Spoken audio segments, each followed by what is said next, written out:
ಏನಾದರೂ ಚಪಾತಿ ಉಳಿದ್ರೆ ನೀವು ಈ ರೆಸಿಪಿನ ಟ್ರೈ ಮಾಡಲೇಬೇಕು. ಬನ್ನಿ ನೋಡೋಣ. ಅದಕ್ಕೂ ಮುಂಚೆ ನನ್ನ ಚಾನಲ್ನ ಯಾರ್ಯಾರು ನೋಡ್ತಾ ಇದ್ದೀರೋ ಅವರೆಲ್ಲಿಗೂ ನನ್ನ ಚಾನಲ್ಗೆ ಸ್ವಾಗತ.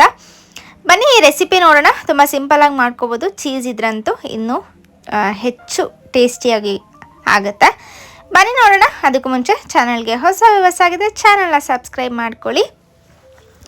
ಮೊದಲಿಗೆ ನಾನಿಲ್ಲಿ ಒಂದು ಎಗ್ ತಗೊಳ್ತಾ ಇರೋದು. ನಾನು ಇದು ಮಾಡ್ತಾ ಇರೋದು ಎಗ್ಗಿಂದನೇ ಈ ರೆಸಿಪಿನ. ಒಂದು ಎಗ್ ತಗೊಳ್ತಾ ಇದ್ದೀನಿ. ಆ ಎಗ್ಗಿಗೆ ಈರುಳ್ಳಿ ಹಾಗೆ ಕೊತ್ತಂಬರಿ ಸೊಪ್ಪನ್ನು ಹಾಕ್ಕೊಳ್ತಾ ಇದ್ದೀನಿ. ಸೊ ಲೈಕ್ ಆಮ್ಲೆಟ್ ಮಾಡ್ಕೊಳ್ಳೋಣ ನಾವು. ನೀವು ಬೇಕಾದ್ರೆ ಪ್ಲೇನ್ ಕೂಡ ಮಾಡ್ಕೋಬೋದು. ಲೈಕ್ ಪ್ಲೇನ್ ಆಮ್ಲೆಟ್ ಆಗಿ ಕೂಡ ನೀವು ಮಾಡ್ಕೋಬೋದು. ಹಾಗೆಯೇ ಇದಕ್ಕೆ ಸ್ವಲ್ಪ ಅರಿಶಿನ ಪುಡಿ, ಉಪ್ಪು ಹಾಗೆಯೇ ಪೆಪ್ಪರ್ ಪೌಡರ್ ಇಷ್ಟನ್ನು ಹಾಕ್ಕೊಂಡಿದ್ದೀನಿ. ಇದನ್ನು ಮಿಕ್ಸ್ ಮಾಡ್ಕೊಳ್ಳೋಣ. ನೀವು ಬೇಕಾದರೆ ಹಸಿಮೆಣಸಿನ್ಕಾಯಿ ಕೂಡ ಹಾಕ್ಕೋಬೋದು. ಇದನ್ನು ಮಿಕ್ಸ್ ಮಾಡ್ಕೊಳ್ಳೋಣ. ಚೆನ್ನಾಗಿ ಬೀಟ್ ಮಾಡ್ಕೊಳ್ಳಿ.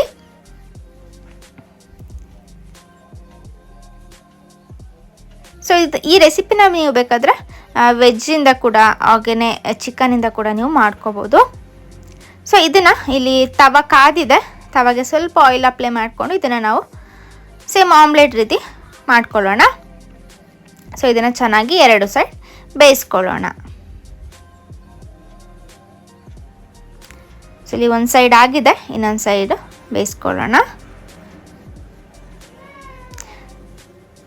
ಸೊ ಇಲ್ಲಿ ನೋಡ್ಬೋದು ಎರಡು ಸೈಡ್ ಚೆನ್ನಾಗಿ ಬೆಂದಿದೆ. ನೆಕ್ಸ್ಟ್ ಒಂದು ರ್ಯಾಪ್ ಮಾಡ್ಕೊಳ್ಳೋಣ. ಇಲ್ಲಿ ಚಪಾತಿ ತೊಗೊಂಡಿದ್ದೀನಿ ನಾನು. ನೀವು ಬೇಕಾದರೆ ಟೋಟಿಲ್ಲ ರೋಟಿ ಯಾವುದಾದ್ರೂ ಕೂಡ ತೊಗೋಬೋದು. ಸೊ ಮನೇಲಿ ಚಪಾತಿ ಉಳಿಯುತ್ತೆ. ಅದನ್ನು ನೀವು ಈ ಸಂಜೆ ಟೈಮಲ್ಲಿ ಈ ರೀತಿ ನೀವು ಟ್ರೈ ಮಾಡ್ಬೋದು. ಹಾಗೆಯೇ ಅದ್ರ ಮೇಲೆ ನಾನಿಲ್ಲಿ ತಂದೂರಿ ಮಯೋನೀಸ್ ಹಾಕ್ಕೊಳ್ತಾ ಇದ್ದೀನಿ. ಹಾಗೆಯೇ ಮಯೋನೀಸ್ ಎರಡು ಕೂಡ ಮಿಕ್ಸ್ ಮಾಡಿ ನಾನಿಲ್ಲಿ ಹಾಕ್ಕೊಳ್ತಾ ಇರೋದು. ನೀವು ಬೇಕಾದರೆ ಮಯೋನೀಸ್ ಕೂಡ ಹಾಕ್ಕೋಬೋದು ಅಥವಾ ಟೊಮೆಟೊ ಕೆಚಪ್ ಆ ರೀತಿ ಯಾವುದು ಕೂಡ ಹಾಕ್ಕೋಬೋದು. ಸೊ ಇದನ್ನು ಚೆನ್ನಾಗಿ ಅಪ್ಲೈ ಮಾಡ್ಕೊಳ್ಳೋಣ. ಮಿಕ್ಸ್ ಮಾಡಿ ಹಾಕ್ಕೊಳ್ತಾ ಇದ್ದೀನಿ, ಟೇಸ್ಟ್ ಚೆನ್ನಾಗಿ ಬರುತ್ತೆ ಅಂತ. ನೆಕ್ಸ್ಟ್ ಬಂದು ನಾವೇನು ಆಮ್ಲೆಟ್ ಮಾಡಿಟ್ಕೊಂಡಿದ್ವಲ್ಲ ಅದನ್ನ ಎರಡು ಪೀಸಾಗಿ ಕಟ್ ಮಾಡ್ಕೊಂಡಿದ್ದೀನಿ. ಅದಾದಮೇಲೆ ಥರ್ಡ್ ಏನು ಸ್ಟೆಪ್ಪಿಗೆ ನಾನಿಲ್ಲಿ ಟೊಮೆಟೊ ಹಾಗೆ ಈರುಳ್ಳಿ ಬೇಕಾದ್ರೂ ನೀವು ಹಾಕ್ಕೋಬೋದು. ಈರುಳ್ಳಿ, ಕುಕ್ಕುಂಬರ್ ಯಾವ ತರಕಾರಿ ಬೇಕಾದ್ರೂ ನೀವು ಹಾಕ್ಕೋಬೋದು. ಹಾಗೆಯೇ ಕೊನೆಯದಾಗಿ ಲೇಯರಿಗೆ ಚೀಸ್ ಹಾಕ್ಕೊಳ್ತಾ ಇದ್ದೀನಿ. ಚೀಸ್ ಸ್ಲೈಸ್ ಕೂಡ ಹಾಕ್ಕೋಬೋದು. ಚೀಸ್ ಕೂಡ ಅಷ್ಟೇ, ಯಾವ ಚೀಸ್ ಕೂಡ ನೀವು ತಗೋಬೋದು. ಸೊ ಇದನ್ನು ಈ ರೀತಿ ಫೋಲ್ಡ್ ಮಾಡ್ತಾ ಇದ್ದೀನಿ. ಸೊ ಈ ರೀತಿ ಫೋಲ್ಡ್ ಮಾಡ್ಕೊಳ್ಳೋಣ. ಸೊ ಈ ರೀತಿ ಆಗಲಿಲ್ಲ ಅಂದರೂ ನೀವು ನಾನು ನೆಕ್ಸ್ಟ್ ತೋರಿಸ್ತೀನಿ ಆ ರೀತಿ ಕೂಡ ನೀವು ಫೋಲ್ಡ್ ಮಾಡ್ಕೋಬೋದು. ಸೊ ಹಾಗೆಯೇ ಸೇಮ್ ಆವಾಗ ಏನೆಲ್ಲ ಹಾಕ್ಕೊಂಡ್ರೆ ಅದೇ ಹಾಕ್ಕೊಳ್ತಾ ಇರೋದು. ಈ ರೀತಿ ಕೂಡ ನೀವು ವ್ರ್ಯಾಪ್ ಮಾಡ್ಕೋಬೋದು. ಸೊ ಇದಿಟ್ಟು ನಾನು ಮೇಲೆ ಟೊಮೆಟೊ ಮಾತ್ರ ಹಾಕ್ಕೊಳ್ತಾ ಇದ್ದೀನಿ. ನೀವು ಈರುಳ್ಳಿ ಹಾಗೆಯೇ ಕುಕ್ಕುಂಬರ್, ಕ್ಯಾಪ್ಸಿಕಮ್ ಯಾವ್ದು ಬೇಕಾದರೂ ಹಾಕ್ಕೋಬೋದು. ಹಾಗೆ ಕ್ಯಾರೆಟ್ ಕೂಡ ಹಾಕ್ಕೋಬೋದು. ಮೇಲೆ ಸ್ವಲ್ಪ ಚೀಸ್ ಹಾಕಿ ಇದನ್ನು ನಾವು ಫೋಲ್ಡ್ ಮಾಡ್ಕೊಳ್ಳೋಣ. ಸೊ ಈ ರೀತಿ ಫೋಲ್ಡ್ ಮಾಡ್ಕೊಂಡು ನಾವು ಇದನ್ನು ತವಾದಲ್ಲಿ ಸ್ವಲ್ಪ ಬಿಸಿ ಮಾಡ್ಕೊಳ್ಳೋಣ.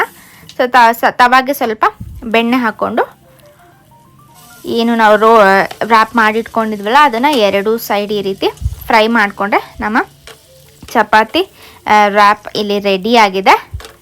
ಸೊ ತುಂಬ ಟೇಸ್ಟಿಯಾಗುತ್ತೆ. ಹಾಗೆ ಕೂಡ ಟೈಮ್ ಕೂಡ ಏನು ಜಾಸ್ತಿ ಬೇಡ ಇದನ್ನು ಮಾಡ್ಕೊಳ್ಳೋದಕ್ಕೆ, ಈಸಿಯಾಗಿ ಮಾಡ್ಕೋಬೋದು.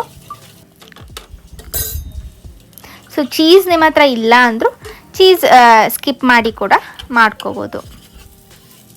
ಸೊ ಇಲ್ಲಿ ಎರಡು ಕಡೆ ಚೆನ್ನಾಗಿ ಫ್ರೈ ಆಗಿದೆ. ಇದನ್ನು ಪ್ಲೇಟಿಗೆ ಹಾಕ್ಕೊಳ್ಳೋಣ. ಇದ್ರ ಜೊತೆ ಸ್ವಲ್ಪ ಕೆಚಪ್ ಇದ್ರೆ ಅಂತೂ ತುಂಬ ಟೇಸ್ಟಿಯಾಗುತ್ತೆ.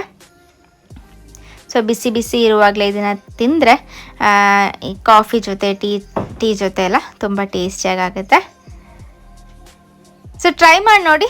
ರೆಸಿಪಿ ಹೇಗೆ ಅನ್ನಿಸ್ತು ಅಂತ ನನಗೆ ಕಮೆಂಟ್ ಬಾಕ್ಸಲ್ಲಿ ತಿಳಿಸಿ. ಹೀಗೆ ನನ್ನ ವೀಡಿಯೋಸ್ಗೆ ಸಪೋರ್ಟ್ ಮಾಡ್ತಾಯಿರಿ ಅಂತ ಹೇಳ್ತಾ ಈ ವಿಡಿಯೋನ ಇಲ್ಲಿಗೆ ಎಂಡ್ ಮಾಡ್ತಾ ಇದ್ದೀನಿ. ಇನ್ನೂ ಜಾಸ್ತಿ ವೀಡಿಯೋಸ್ನ ಹಾಕ್ತೀನಿ. Stay tune. ಬಾಯ್ ಬಾಯ್.